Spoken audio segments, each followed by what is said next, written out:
그날 서울대학교 국제관의 한 강의실. 오전 10시가 조금 넘은 시간.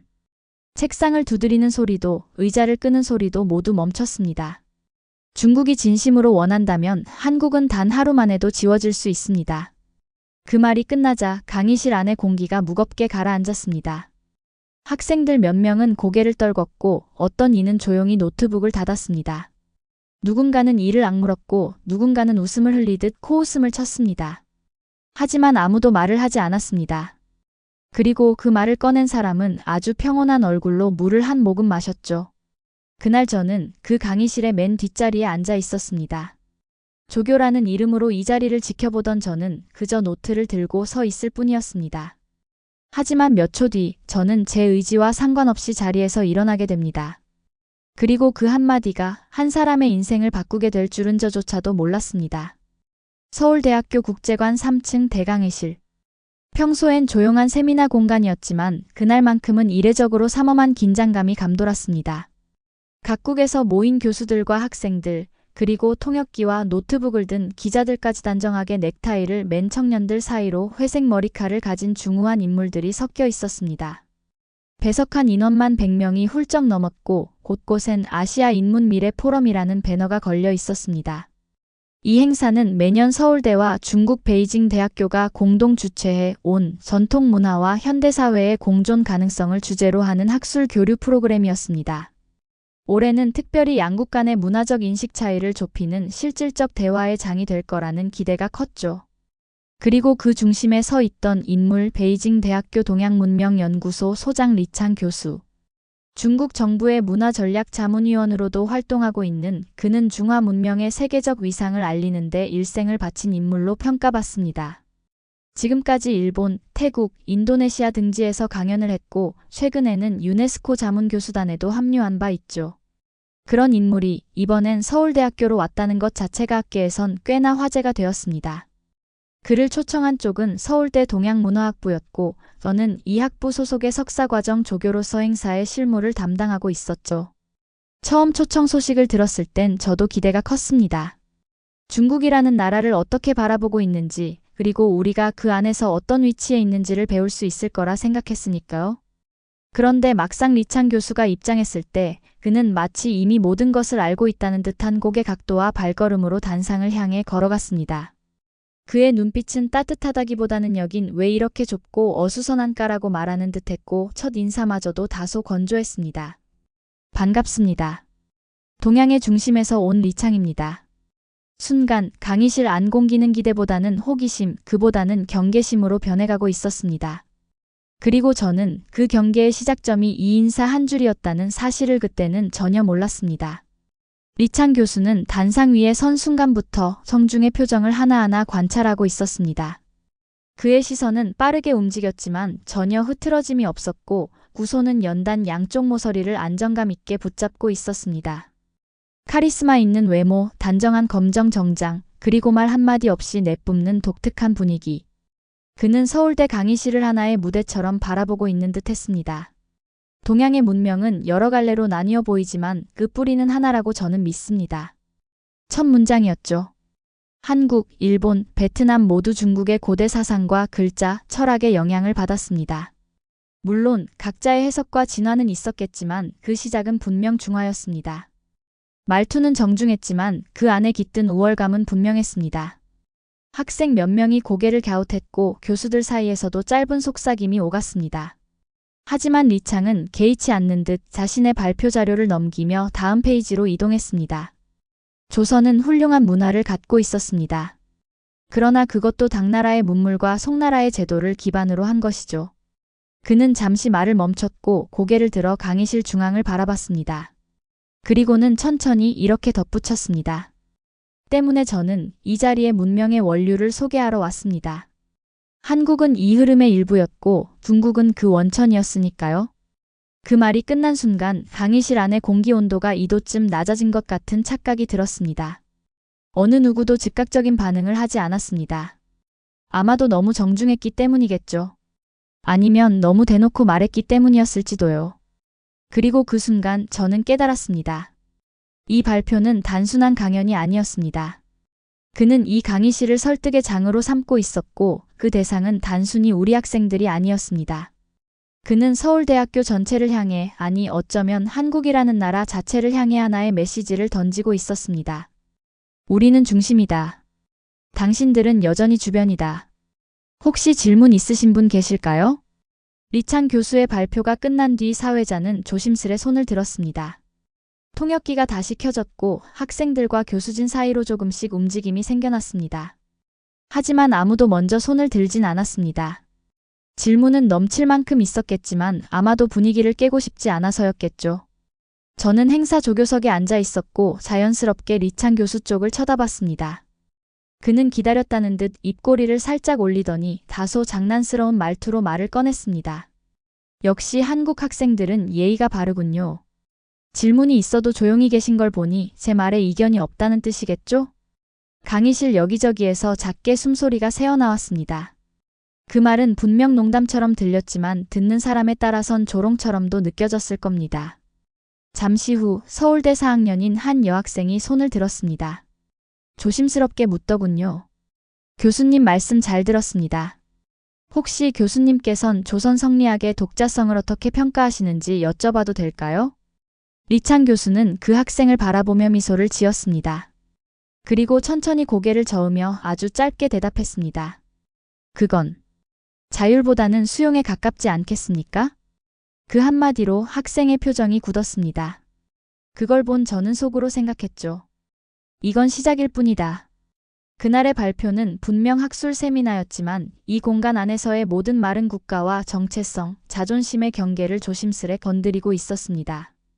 그 누구도 소리치지 않았지만 그 누구도 편안하지 않았습니다. 그리고 그날 저녁 리창 교수가 서울대 외국인 교수 라운지에서 했던 말 한마디가 며칠 뒤 예상치 못한 파장을 몰고 올 줄은 아무도 예상하지 못했습니다.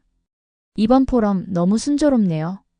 아무도 반박을 안 하니 지루할 지경입니다. 예, 리창 교수님. 유익한 강연 감사합니다. 사회자가 마이크를 내려놓자 박수 소리가 들려왔습니다. 하지만 그 박수는 오래가지 않았고 어딘지 기계적인 박자였습니다. 학생들 몇 명은 자리에서 일어나 어깨를 툭툭 두드리며 나갔고 교수들 사이에선 짧은 눈맞춤이 오갔습니다. 그 눈빛들은 공통적으로 말하고 있었습니다. 저건 좀 지나쳤지 않나? 저는 조교석에 앉은 채 이제 막 문을 나서는 리창 교수의 뒷모습을 바라봤습니다. 그는 자신이 무슨 파장을 남겼는지 모르는 듯 단정히 자켓 단추를 잠그고는 여유롭게 강의실을 나섰습니다. 그가 나간 직후 서울대 동양문화학부의 오정근 교수님이 조용히 제게 말했습니다. 민서 씨, 혹시 리창 교수님 오늘 저녁 라운지에 동행해 줄 수 있겠어요? 네. 아, 네, 물론이죠. 그분과 한국 인식 관련해서 몇 가지 정리해 둘 필요가 있겠어요. 그게 그냥 넘어가기엔. 말끝을 흐리신 오 교수님의 표정에선 학자로서의 냉정함보다는 교육자로서의 고민이 엿보였습니다. 그 시각 학생들 몇 명은 카카오톡 단체방에 이런 메시지를 남기고 있었죠. 오늘 저 교수 국뽕 오지네. 우리가 조용한 걸 착각하네. 와, 저걸 그냥 넘긴다고? 그날 강의는 분명 공식적으로는 성공적 진행이었지만 누구도 진심으로 고개를 끄덕이진 않았습니다. 가장 조용했던 공간이 가장 많은 생각을 품고 있었던 날. 그리고 저는 그날 밤 라운지에서 벌어질 대화가 이번 행사에서 가장 중요한 순간이 될지도 모른다는 막연한 예감을 품게 되었습니다. 그날 저녁 저는 서울대 외국인 교수 라운지로 향하며 조심스럽게 준비해둔 자료 폴더를 다시 꺼내 들었습니다.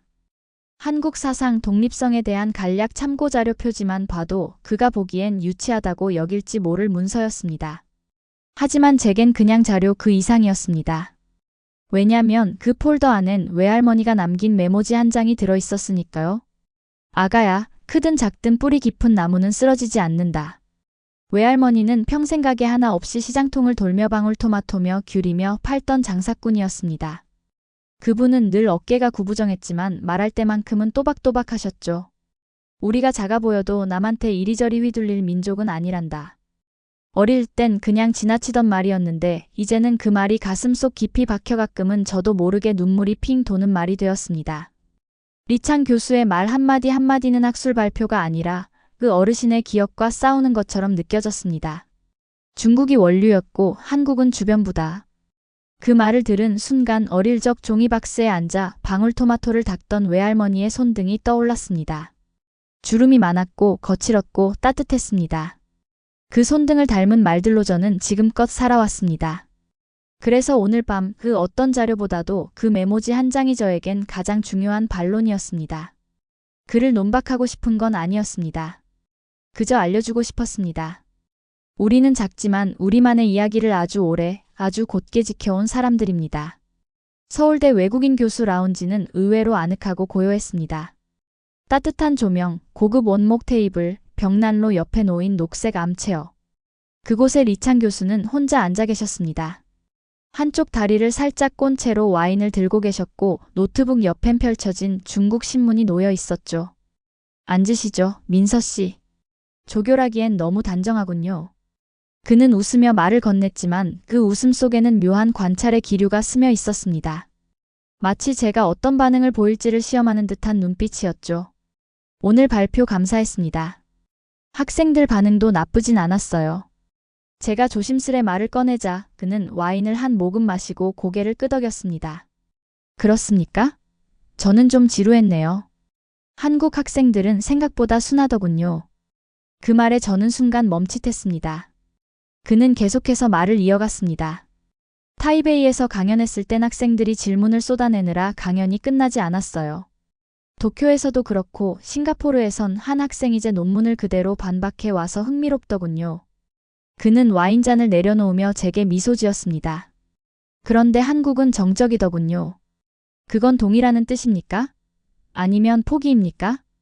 그 순간 그의 말은 문장이 아니라 칼날처럼 느껴졌습니다. 그러나 저는 감정을 드러내지 않으려 애썼습니다. 아마 조심스러운 것일 겁니다. 이곳은 한번 생각하고 말하는 걸 배운 곳이니까요. 그는 가볍게 웃더니 창밖을 바라봤습니다. 하긴 그렇게 오래 살아남은 나라라면 뭔가 비결이 있겠죠. 하지만 결국 중심은 변하지 않는 법입니다. 이 주변부들이 감히 그걸 바꾸긴 어렵죠.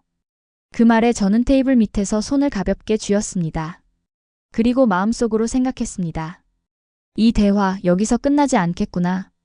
다음 날 오전 리창 교수는 서울대학교 인문대학이 마련한 미디어 데이 행사에 참석했습니다. 중국 CCTV 국제판과 싱가포르 스트레이트 타임즈 그리고 한국 언론 두 매체가 현장 인터뷰를 준비하고 있었죠. 제가 통역 조교로 배석하게 된 건호 교수님의 요청 때문이었습니다. 혹시라도 번역 과정에서 오해가 생기면 안 되니까. 그분 말을 세게 하시잖아. 인터뷰는 예상보다 차분하게 진행됐습니다. 학문적 교류, 동양 문명의 교집합, 국제관계 속 문화적 해석 등 표면적으론 모두 건강한 담론이 오고 갔습니다. 그러다 한 기자가 조심스레 질문을 던졌습니다. 중국과 한국은 역사적으로 긴밀한 문화적 관계를 맺어왔습니다. 그런 맥락에서 이번 포럼을 통해 얻은 인상은 어떤 것이었는지요? 그 순간 리창 교수는 의자에 등을 기대고 잠시 생각하는 듯 고개를 젖히더니 아주 침착한 말투로 이렇게 말했습니다. 한국은 항상 우리가 남긴 자취를 곧잘 보존하는 민족이었습니다. 그 점에서 매우 인상 깊습니다. 그들의 근면성과 성실성은 문명의 수용자로서 가장 훌륭한 자세라고 생각합니다. 통역을 마치는 순간 기자들의 손이 멈칫했고 저 역시 펜을 든 손을 놓칠 뻔했습니다. 문명의 수용자. 그 단어는 격려도 아니고 존중도 아니었습니다. 그건 일방적인 위계 선언이었죠. 앞으로도 한국이 중화 문명의 정신을 잘 보존해 나간다면 양국 관계는 더욱 평화로워질 겁니다. 그 말이 끝나자 한 한국 기자가 조용히 숨을 들이마시며 녹음기를 껐습니다. 그 장면은 조용했지만 제가 본 어떤 고함보다 더 큰 충격이었습니다. 그날 오후 서울대 총학생회 내부 익명 게시판에 이런 글이 올라왔습니다. 한국은 문명의 수용자라니요. 이게 초청 교수의 말입니까? 식민지 총독의 말입니까? 저는 그 글을 본 순간 예감했습니다. 이제 이 이야기는 멈추지 않을 것이다. 포럼 마지막 세션이 끝나고 참가자들은 조용히 도시락을 들고 각자 자리에서 식사를 하고 있었습니다. 리창 교수는 유난히 깔끔한 식습관을 가진 분이었습니다. 음식이 입에 닿기 전까지는 말을 거의 하지 않았고 천천히 정제된 동작으로만 수저를 들었죠. 그날도 그는 식사 중이었습니다. 그리고 저는 그의 맞은편에 앉아 조심스럽게 말을 꺼냈습니다. 교수님, 괜찮으시다면 하나 여쭤봐도 될까요? 그는 고개를 들더니 익숙한 미소를 지으며 답했습니다. 물론입니다. 서울대 조교님이라면 언제든 환영이죠. 저는 마음속으로 짧게 숨을 들이쉬고 그동안 정리해 온 한 가지를 꺼냈습니다.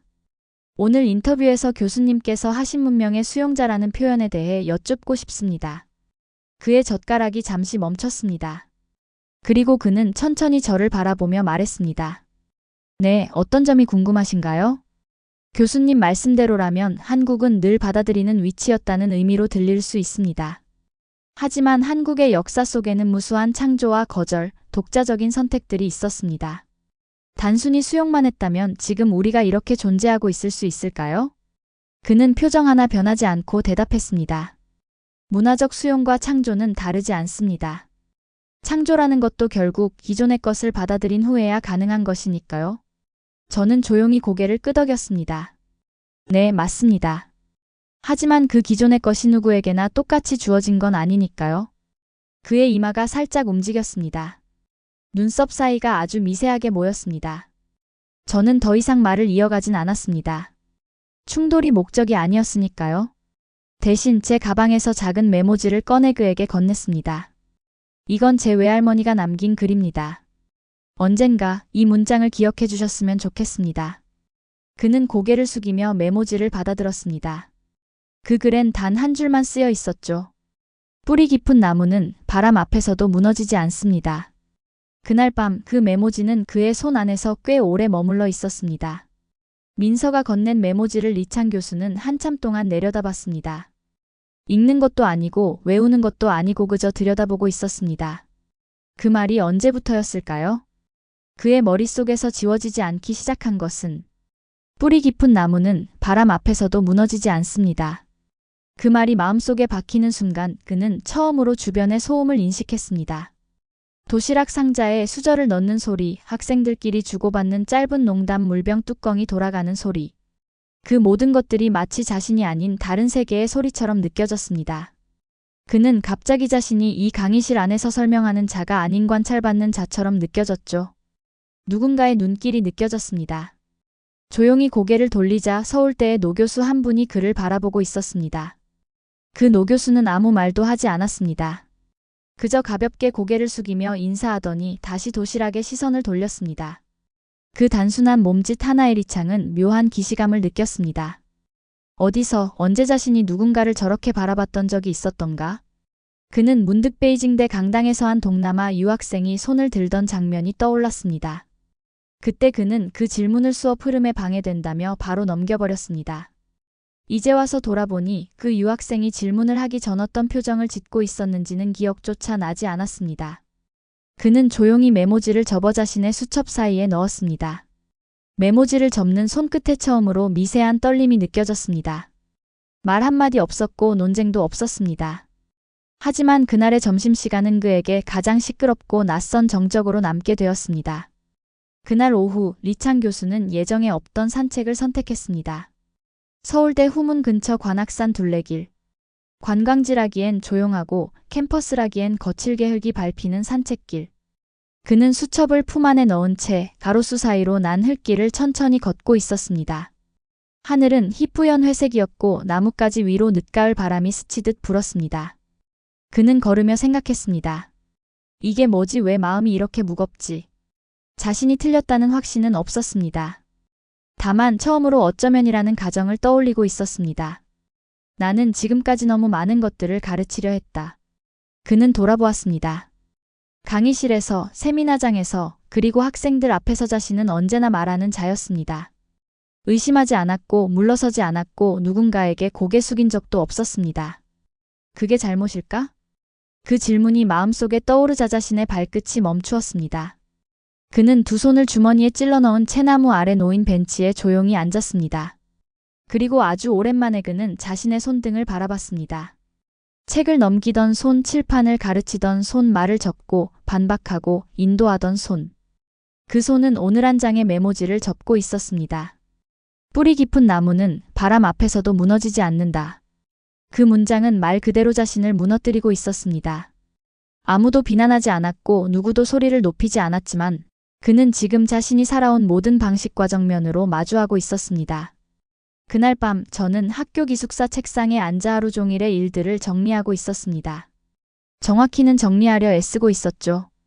포럼 행사 일지, 참가자 서명부, 교수님 피드백 정리까지 해야 할 일은 많았지만 손이 움직이지 않았습니다.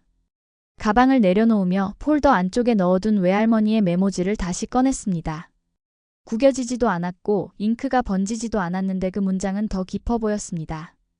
뿌리 깊은 나무는 바람 앞에서도 무너지지 않는다. 갑자기 외할머니 목소리가 들리는 것 같았어요. 민서야, 강한 게 이기는 게 아니란다. 오래 견디는 게 이기는 거야. 그 말은 제가 중학생이던 해 처음으로 전국대회에서 탈락하고 돌아왔을 때 어둑한 골목에서 외할머니가 제게 해준 말이었습니다. 그날 저는 그 말을 듣고 아무 말도 못하고 고개만 끄덕였습니다.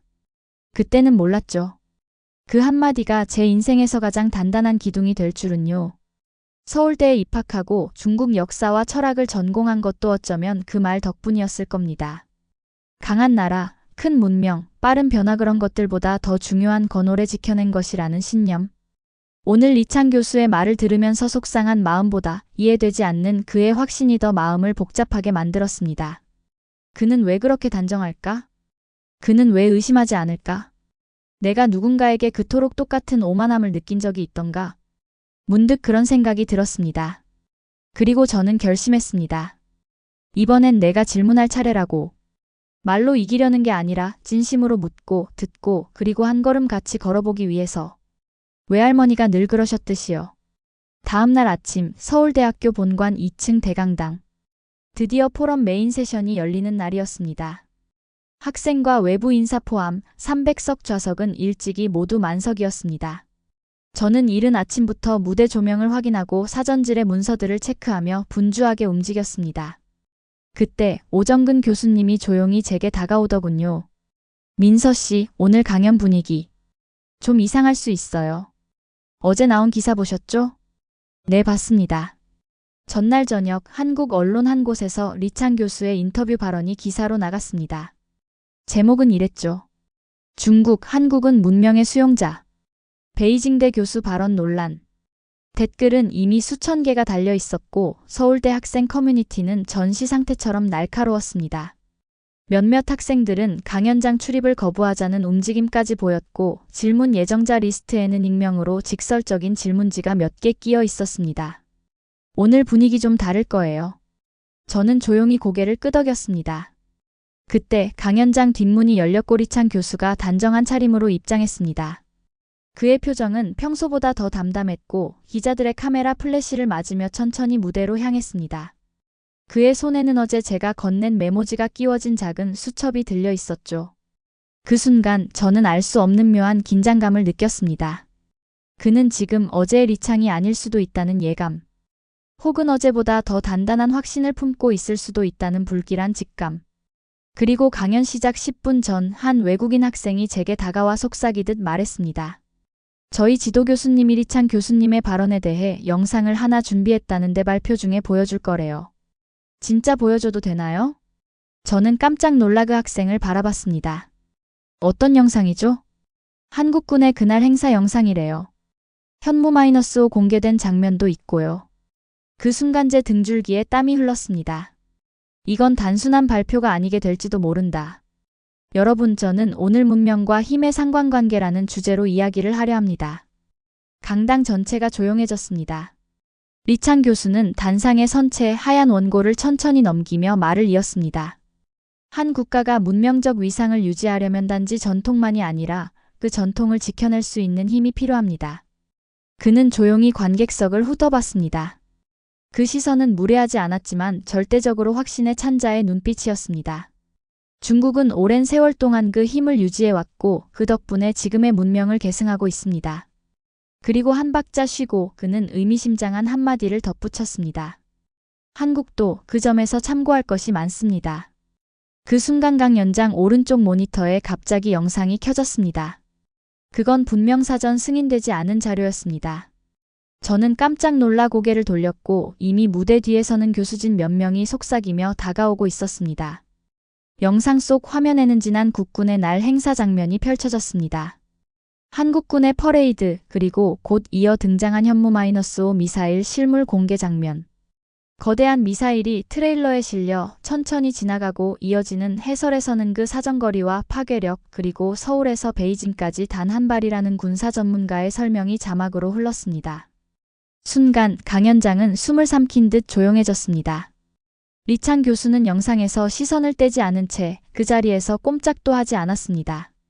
그의 눈동자는 고요했고 얼굴은 단단히 굳어 있었습니다. 그리고 영상이 끝나는 순간 한 한국 학생이 자리에서 일어나 말했습니다. 교수님, 한국은 더 이상 누군가의 보호 아래 존재하는 나라가 아닙니다. 그 말은 마치 공기를 자르는 칼날처럼 강당 전체를 가로질렀습니다. 그리고 그 순간 이 강연은 더 이상 학술 포럼이 아니게 되었습니다. 영상이 꺼진 후에도 리창 교수는 한동안 말이 없었습니다. 그러나 곧 마이크를 다시 잡았습니다. 목소리는 흔들리지 않았지만 말투는 전보다 조금 느려졌습니다. 제가 어릴 적 문화대혁명이 한창이었습니다. 그 말에 서울대 강당은 다시 조용해졌습니다. 베이징 변두리의 골목에서 매일 책이 불태워지고 가족을 잃은 친구들이 울었습니다. 그는 잠시 숨을 골랐습니다. 아버지는 국방과학연구원이셨고 밤마다 사람들을 피해 몰래 노트를 쓰셨죠. 제게 하신 마지막 말은 이랬습니다. 우리는 언제나 누군가에게 밀렸다. 다시는 그러지 마라. 앞서 가야 한다. 앞서. 그때부터였다고 했습니다. 그는 중국이 왜 뒤처졌는지 파고들었고 왜 제국에서 빈곤국으로 추락했는지 수십 년을 공부했다고요. 그래서 저는 지금도 묻습니다. 우리 문명은 왜 반복해서 침탈당했는가? 그리고 어떻게 다시 중심이 될 수 있는가? 그는 말을 잇습니다. 한국은 작지만 강한 나라입니다. 하지만 그 힘은 외부와 단절된 고유성보다 늘 외부를 받아들이는 수능 속에서 발전해 왔다고 저는 믿습니다. 학생 몇몇이 눈을 찌푸렸지만 그는 멈추지 않았습니다.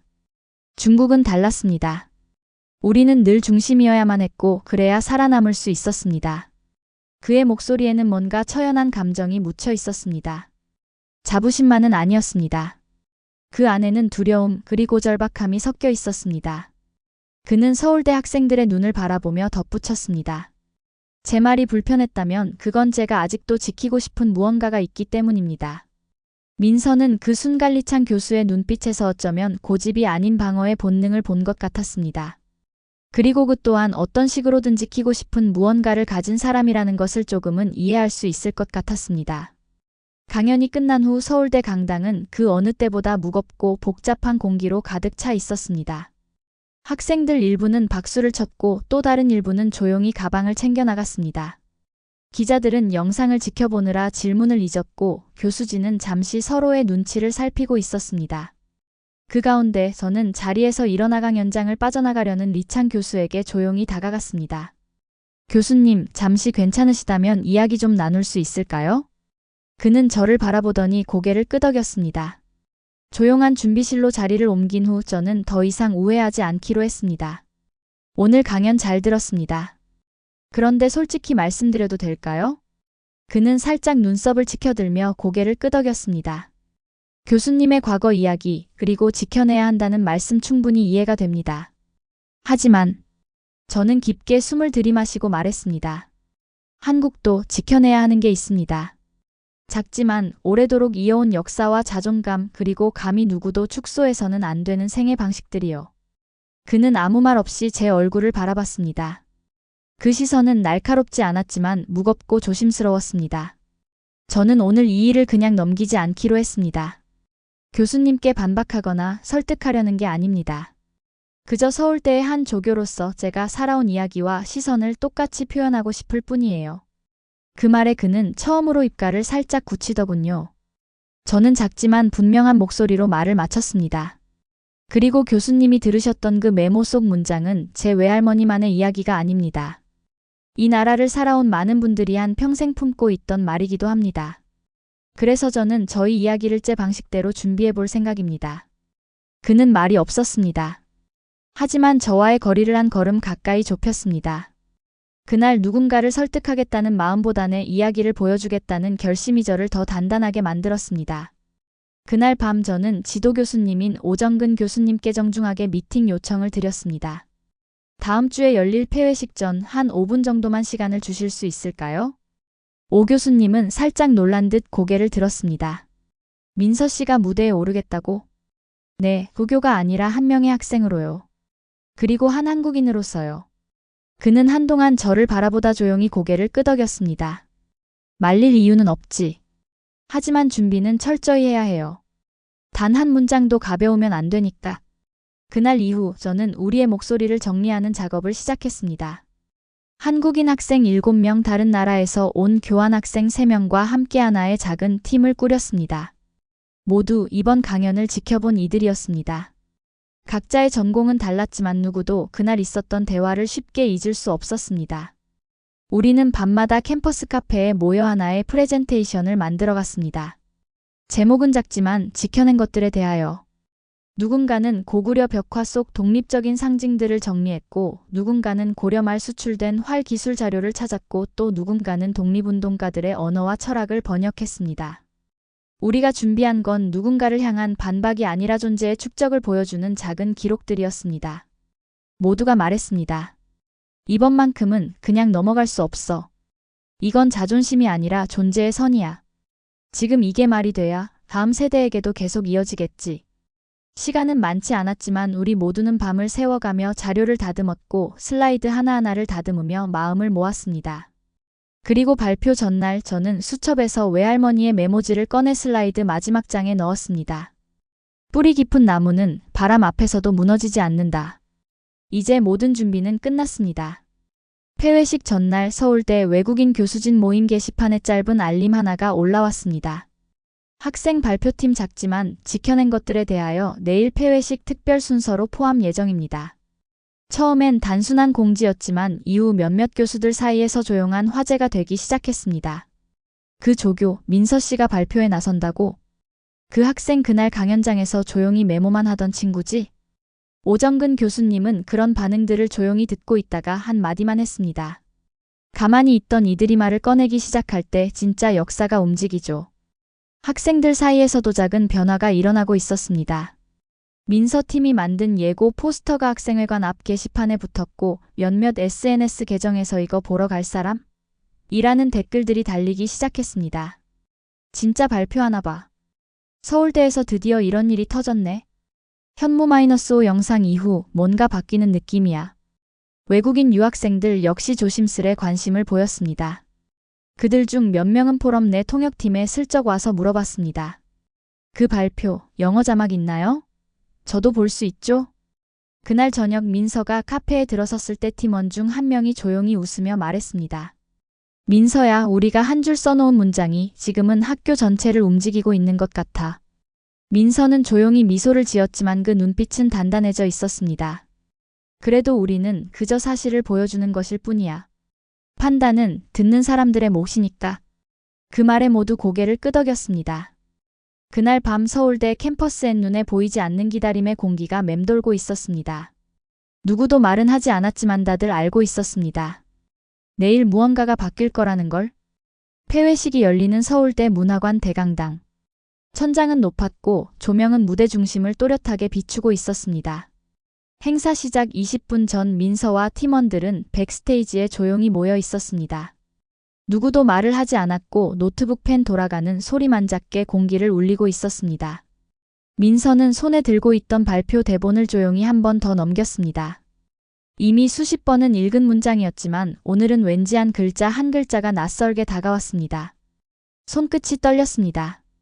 그 떨림은 공포가 아니라 책임의 무게에서 오는 진동이었습니다. 그때 팀원 중 한 명이 조용히 웃으며 초콜릿 하나를 민서에게 건넸습니다. 이거 민서가 초등학교 때 발표 전에 항상 먹던 거라며?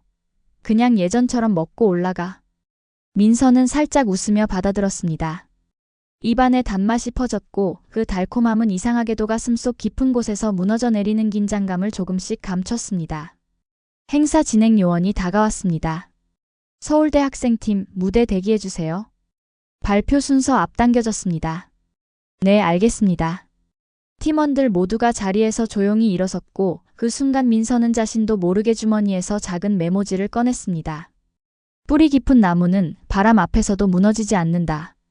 그 문장은 이제 누군가의 말이 아닌 자신의 문장처럼 느껴졌습니다. 그리고 무대 뒤 커튼이 서서히 열리며 진행자의 목소리가 강당을 울렸습니다.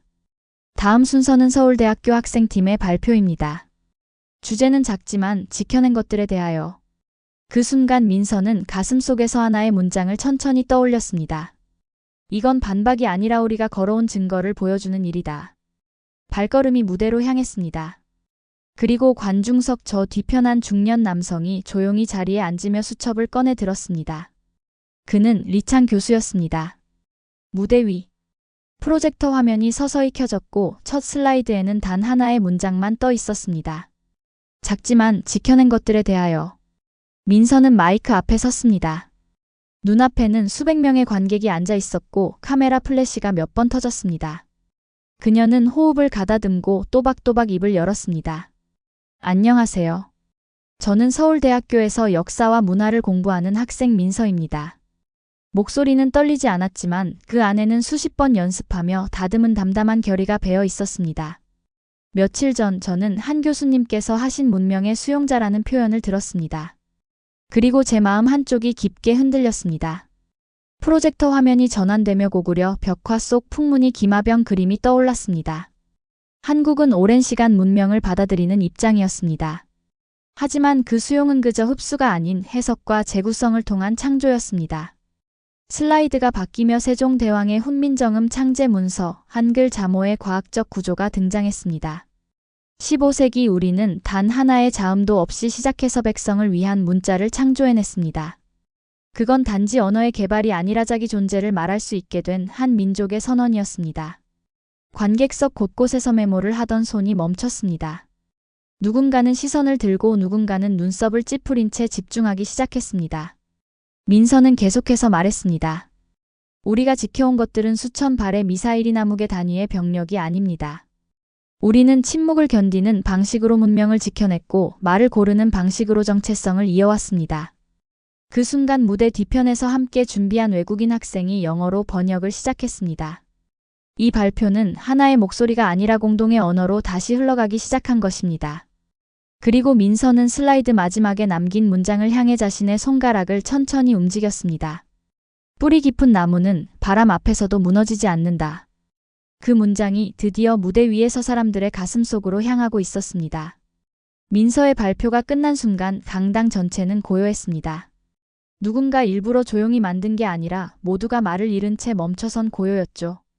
마치 숨소리조차 무대 위 문장을 깨뜨릴까 조심하는 듯한 정적. 그 가운데 한 관객이 조용히 손을 들었습니다. 베트남 출신의 교환학생이었고 그는 입을 열기 전 마이크를 양손으로 꼭 잡고 말했습니다. 어제 저는 리창 교수님의 말을 듣고 나도 이렇게 생각해야 하나라고 흔들렸어요. 하지만 오늘 민서 씨 발표를 듣고 나니 다시 내 자리로 돌아온 느낌입니다. 뒤쪽에서는 누군가 조용히 손등으로 눈을 닦았습니다. 한국 학생이었고 그의 무릎 위에는 할머니가 써주셨다는 노트 한 장이 펼쳐져 있었습니다. 거기엔 연필로 쓰인 글씨가 흐릿하게 남아 있었습니다. 우리 민주는 말이 곧 힘이다. 그리고 그 옆 오정근 교수는 두 손을 가지런히 모으고 살짝 눈을 감은 채 뭔가를 되뇌이는 듯 보였습니다. 잠시 후 드문드문 터지는 박수 소리. 처음엔 앞줄 몇 명. 이어서 중간 그리고 곧이어 강당 전체로 퍼졌습니다.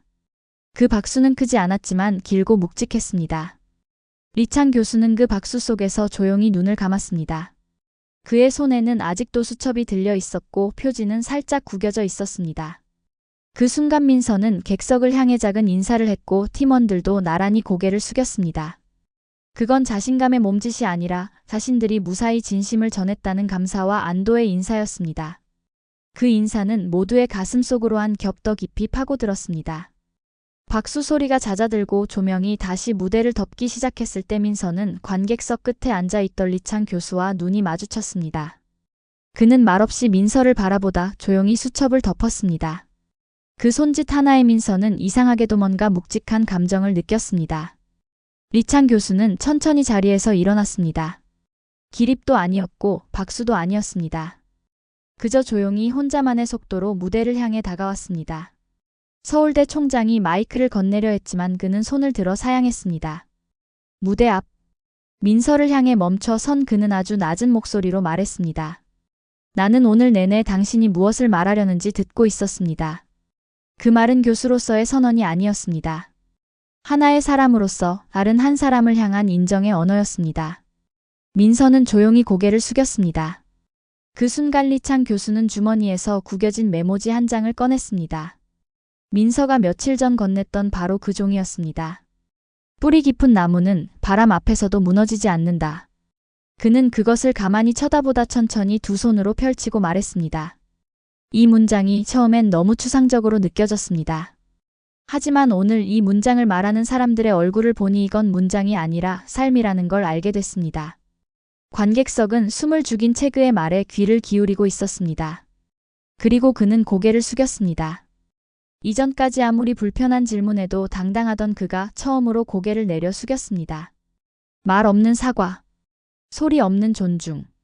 그 침묵은 무엇보다도 큰 울림이 되어 강당 전체를 감쌌습니다. 무대에서 내려온 민서는 다리에 힘이 풀려 잠시 무대 옆 의자에 주저앉았습니다. 팀원 한 명이 다가와 말없이 그녀의 손을 잡았습니다. 수고했어. 그 말 한마디에 민서의 눈가가 벌겋게 물들었습니다. 잠시 후 민서의 눈에 눈물이 맺혔고 그 눈물이 턱 끝을 타고 천천히 떨어졌습니다. 누가 먼저 안아주자 말도 없었고 악수나 인사도 없었습니다. 그저 서로를 말없이 껴안았습니다.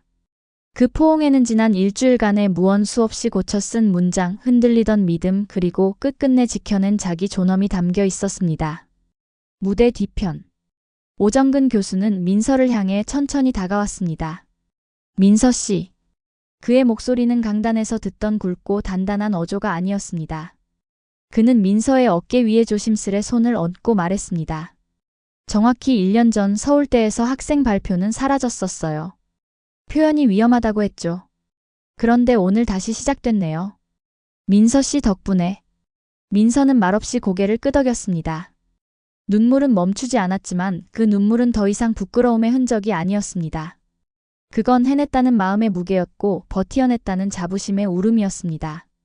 무대 뒤 조용한 복도에서 한 외국인 학생이 민서에게 다가와 조심스럽게 묻습니다. 저 혹시 당신이 말했던 그 문장 그거 적어도 될까요? 민서는 조용히 웃으며 고개를 끄덕였습니다. 그 학생은 노트에 천천히 그 문장을 적어 내려갔습니다. 뿌리 깊은 나무는 바람 앞에서도 무너지지 않는다. 그 문장이 이젠 누군가의 가슴에도 새겨지고 있었습니다. 모든 행사가 끝난 뒤 서울대 본관 1층 로비는 조용했습니다. 사람들은 하나둘씩 빠져나가고 있었고 무대 장비를 정리하던 진행 요원들 사이로 리창 교수의 뒷모습이 보였습니다. 그는 조용히 본관 앞 벤치에 앉아 있었습니다. 하늘은 어느덧 어스름해졌고 봄바람이 느리게 나뭇가지를 흔들고 있었습니다. 그때 민서가 조심스럽게 다가갔습니다. 교수님, 아직 안 가셨네요. 그는 고개를 들어 민서를 보더니 가만히 옆자리를 손으로 가리켰습니다. 민서가 앉자 그는 무심한 듯 말했습니다. 내가 처음 한국에 왔을 때가 1988년이었어요. 민서는 놀란 눈으로 그를 바라봤습니다. 그땐 지금처럼 호텔도 많지 않았고 서울은 어수선했죠. 하지만 그 안에 있던 사람들의 눈빛이 지금도 기억납니다. 그는 멈칫하다가 말을 이었습니다. 그때 한 대학에서 통역 조교로 만났던 한국인 여학생이 있었어요. 민서는 말없이 그의 옆모습을 바라보았습니다.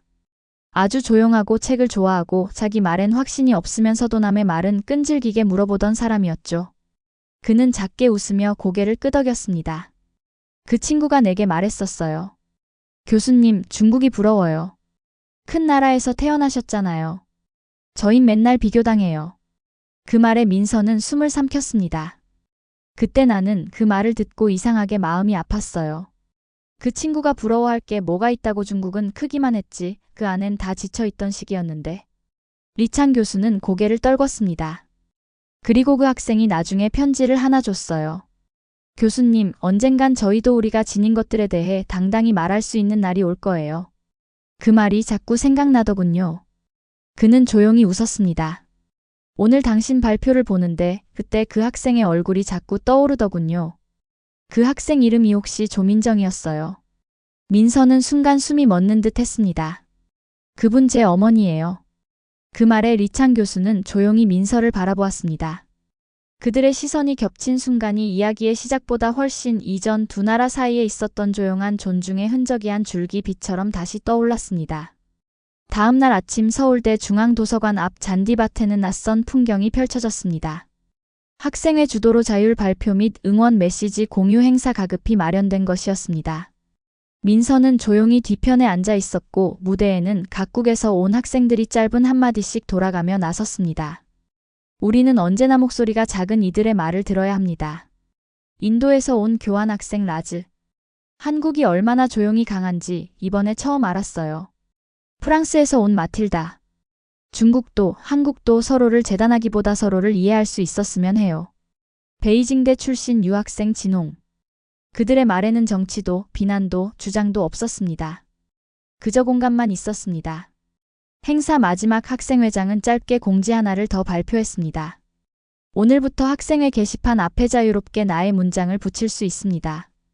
우리가 지켜온 말, 기억하고 싶은 말, 잊지 말아야 할 말들을요. 첫 번째 문장이 붙었습니다. 조용한 자존심도 말이 되면 진심이 된다. 그리고 이어지는 문장들. 국적보다 마음의 크기가 중요하다. 강한 말보다 깊은 눈빛이 오래간다. 그 잔디밭은 어느새 조용한 감정의 아카이브가 되어가고 있었습니다. 민서는 그 장면을 바라보며 조용히 눈을 감았습니다. 누군가 다가와 그녀의 손을 꼭 잡았습니다. 바로 어제 함께 발표한 팀원이었습니다. 민서야, 우리가 시작한 말이 이젠 우리만의 말이 아니게 됐어. 민서는 작게 웃었습니다. 응. 이젠 모두의 말이 됐지. 그 순간 누군가 조용히 박수를 시작했습니다. 그리고 그 박수는 잔디밭을 지나 도서관을 지나 서울대 캠퍼스 전체로 퍼져나갔습니다. 며칠 후 봄비가 부슬부슬 내리는 서울대 교정. 민서는 늘 앉던 중앙도서관 창가 자리에 앉아 노트를 펼쳤습니다. 책상 위에는 다 쓴 펜과 스티커가 몇 장 붙은 메모지 한 장, 그리고 조용히 흐르는 클래식 음악이 있었습니다. 그녀는 수첩에 천천히 써내려갔습니다. 말은 총보다 빠르지 않지만 더 깊이 박힌다. 이 문장은 예전의 민서였다면 감히 쓰지 못했을 겁니다. 내가 뭘 안다고 이게 무슨 의미가 있을까 그렇게 주저하던 시간이 많았습니다. 하지만 지금은 이야기를 할 수 있다는 것만으로도 충분하다는 걸 알게 되었습니다. 그날 이후 민서는 달라졌습니다. 수업 때에도 회의 때에도 말을 고르기보다 진심을 먼저 꺼내기 시작했습니다. 교수님, 제 생각엔 이건 이렇게 바라볼 수도 있을 것 같아요.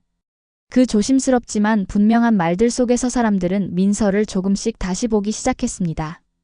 또한 그녀 스스로도 느낄 수 있었습니다. 예전엔 말하지 않는 것이 배려라고 믿었지만 이제는 말하지 않으면 전해지지 않는다는 걸 알게 됐습니다. 그리고 무엇보다도 그녀는 내가 해도 되는 말이 생겨났다는 것을 느꼈습니다. 어떤 허락이나 칭찬이 아니라 그냥 지켜낸 말이기에.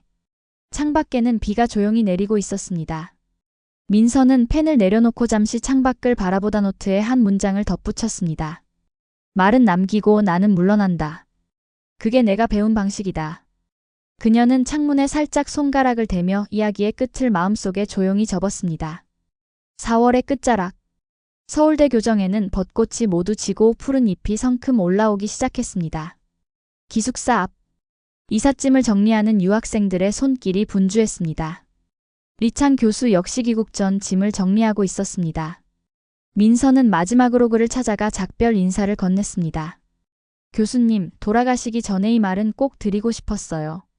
그녀는 수첩에서 한 장의 메모지를 꺼냈습니다. 바로 그가 오래도록 간직하고 있던 뿌리 깊은 나무 문장을 자신의 손글씨로 다시 써내려간 쪽지였습니다. 그는 말없이 그것을 받아 들고 한참을 바라보았습니다. 이건 이제 제 수첩에만 있지 않겠군요.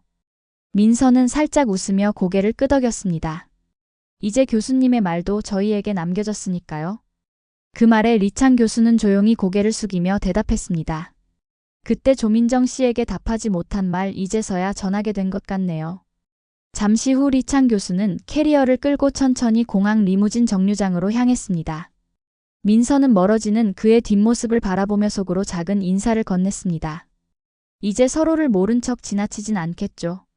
같은 시각 기숙사 앞에서는 외국인 유학생 몇몇이 민서에게 다가와 작은 편지 봉투들을 건넸습니다. 이건 내 발표가 정말 좋았다고 우리말로 쓰긴 어렵지만 전하고 싶어서. 민서는 그 편지들을 두 손으로 꼭 쥐었습니다. 그리고 조용히 대답했습니다. 제가 했던 말은 이 나라 사람들 모두의 이야기예요. 그걸 들어주셔서 감사합니다. 기숙사 앞 나무 아래 엔진한 행사에서 붙였던 문장 스티커들이 아직 바람에 나부끼고 있었습니다. 민서는 그중 하나를 떼어 자신의 수첩 맨 뒤 페이지에 붙였습니다. 말은 남고 사람은 떠난다. 하지만 그 말들 속에는 떠나는 이들과 남은 이들 모두의 진심이 함께 남아 있었습니다. 며칠 후 민서는 자신의 노트북 앞에 앉아 한 통의 이메일을 작성하고 있었습니다. 받는 사람 리창 교수 베이징 대학교 국제교류처. 제목 마지막으로 전하는 문장 하나. 내용은 이랬습니다. 안녕하세요, 교수님. 서울대 학생 민서입니다. 벌써 며칠이 지났네요. 교수님이 서울을 떠나신 후 캠퍼스는 예전처럼 조용해졌습니다. 하지만 어딘가 예전과는 조금 다릅니다. 학생들 얼굴에서 말 한마디에서 공지사항 한 줄에서도 진심이 더 조심스럽고 단단하게 담겨 있더군요. 아마 교수님도 느끼셨겠지만 이번 일은 논쟁이 아니라 존재를 증명한 이야기였습니다. 교수님도 저희도 말로 다 전할 순 없지만 똑같이 뜨겁고 부끄러운 마음을 각자의 자리에서 품고 있었던 거겠지요. 마지막으로 어머니가 생전에 늘 하셨던 말씀을 교수님께 전해드리고 싶어요. 조용한 사람이 떠난 자리에 말이 남는다면 그건 잘 살았다는 증거다. 저도 그렇게 말 하나 남기고 천천히 나아가 보겠습니다. 그날 교수님의 침묵이 제겐 가장 큰 대화였습니다. 건강히 잘 돌아가시고 언젠가 다시 만나 뵙기를 바랍니다. 감사합니다. 메일을 전송한 뒤 민서는 천천히 눈을 감았습니다. 창밖에는 봄비가 그치고 햇살이 고요하게 교정을 비추고 있었습니다.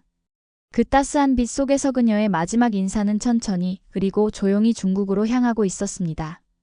그날 이후 서울대 외국인 학생 커뮤니티에는 하나의 게시글이 조용히 회자되기 시작했습니다. 한국은 말이 느리지만 그 말은 끝까지 간다. 베이징대 리창 교수. 누가 올린 것인지 어떻게 전해졌는지는 아무도 몰랐습니다. 하지만 그 문장은 한동안 학생회 게시판에도 국제관 1층 복도에도 소리 없이 붙어 있었습니다. 민서는 그 문장을 지나며 작은 미소를 지었습니다. 어쩌면 이 모든 사건은 누군가를 이기기 위한 싸움이 아니라 존재를 증명하기 위한 여정이었는지도 모릅니다. 누구보다 조용했던 민서가 가장 많은 것을 말하게 되었고 가장 확신에 찼던 리창 교수가 가장 크게 침묵하게 된 순간들. 그 모든 시간이 한 가지 사실을 증명하고 있었습니다. 진심은 언젠가 통하게 되어 있다. 지금 이 순간 서울대 어느 강의실에서 또 다른 학생이 또 다른 이야기를 시작하고 있을지도 모릅니다. 말은 멈추지 않았고 그 말은 다시 누군가의 가슴으로 향하고 있었습니다. 그날 서울대 캠퍼스를 떠나며 저는 마지막으로 이렇게 말했습니다. 말 하나 남기고 떠날 수 있다면 그건 괜찮은 인생입니다. 그리고 저는 조용히 속으로 한마디 더 했습니다. 고맙습니다. 진심은 크게 외치지 않아도 가장 먼 곳까지 도달할 수 있다는 걸 저는 그날 처음으로 알게 되었습니다. 말의 크기가 아니라 말을 담은 사람의 진심이 세상을 조금씩 바꿔간다는 것을요. 이 이야기가 당신의 마음에도 닿았다면 구독과 좋아요로 따뜻한 마음을 함께 나눠주세요. 에코아트는 오늘도 진심을 믿습니다.